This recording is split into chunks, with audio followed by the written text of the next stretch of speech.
listening, I want to look right in the camera. Where is it? Oh, I'm stuck in Zoom world. It's right here. I want to make this very, very clear. All data science is political.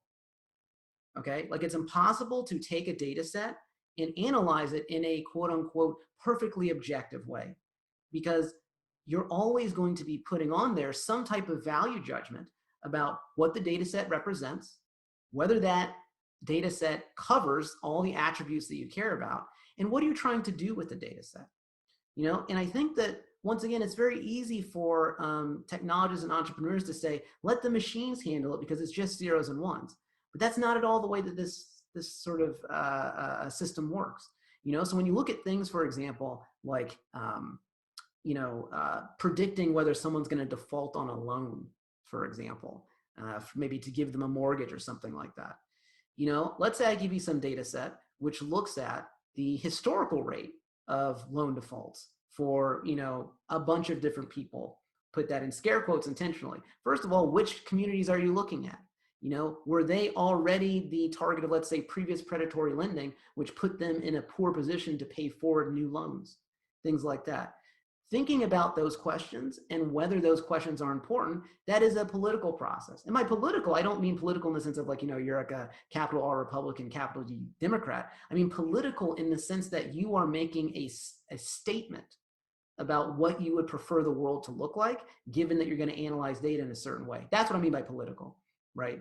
And so, you know, I think it's so important for people to understand that, because so often you hear this attitude of, yeah, we have these humans making these decisions. And of course humans are biased.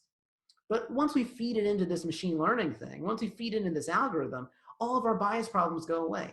And that's just completely false, you know? And what you end up seeing time and time again is that if you don't ask these political questions, you're not honest about that kind of stuff, then you see the old biases that you were supposedly trying to get rid of being replicated in these new systems that you create. But except now that you have this sort of facade of like, oh, it's just zeros and ones, you know? So when I see, when I hear about things like, oh, we're going to use, you know, algorithms to determine the first pass of CV screening. You know, so you submit an application, and then an algorithm basically says, here's the first cut of things.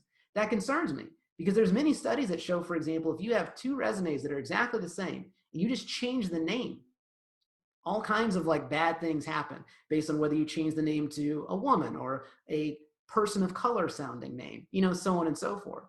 And so if you say, oh, the goal of our algorithm is to be just as accurate as our old system, but your old system wasn't accurate, you know? So I think it's really important for everyone listening, whenever, you know, if you're at a company and like your CTO or some data scientist says, don't worry, we got an algorithm on the case, we're not gonna have any bias problems. Fire that person, arguably make a citizen's arrest. Look up, be knowledgeable of the statutes. Try to, you know, just do something to them until the authorities can show up, because that's just a terrible way of thinking about things.